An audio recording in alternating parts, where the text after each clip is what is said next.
కలియుగం అంతమయ్యే లోపు వడ్డీతో సహా ఈ అప్పు తీరుస్తానని స్వామి మాటిచ్చారు. అందుకే మనం హుండీలో వేసే కానుకలు ఆ వడ్డీ కింద జమ అవుతాయని చెబుతారు. అందుకే ఆయన్ను వడ్డీకాసులవాడు అని కూడా పిలుస్తారు. శ్రీనివాసుడు పద్మావతిల వివాహం అంగరంగ వైభవంగా జరిగింది. కానీ ఈ విషయం తెలుసుకున్న లక్ష్మీదేవి ఆవేశంతో అక్కడికొచ్చారు. నేనుండగా మరొక వివాహం ఎలా చేసుకుంటారు అని నిలదీశారు. అటు పద్మావతీదేవి ఇటు లక్ష్మీదేవి మధ్య వాదన మొదలైంది. ఆ సమయంలో కలియుగంలో భక్తులను రక్షించడానికి అదే సరైన సమయమని భావించిన శ్రీనివాసుడు ఇక తాను శిలారూపంలో ఉండిపోవాలని నిర్ణయించుకున్నాడు. ఇద్దరు దేవేరులు చూస్తుండగానే స్వామివారు శిలగా మారిపోయారు. ఆ తర్వాత లక్ష్మీదేవి శాంతించి స్వామివారి వక్షస్థలంలో శాశ్వతంగా నిలిచిపోయారు. కాని పద్మావతీదేవి మాత్రం స్వామివారి కోరిక మేరకు కొండ కింద ఉన్న తిరుచానూరులో అలమేలు మంగగా వెలిశారు.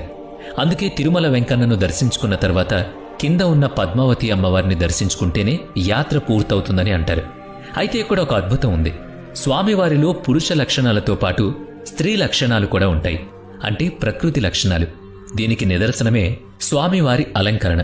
సాధారణ రోజుల్లో పురుష వస్త్రంలో అంటే దోవతి కట్టే పూజారులు ప్రత్యేక ఉత్సవాల్లో మరియు శుక్రవారం అభిషేకం తర్వాత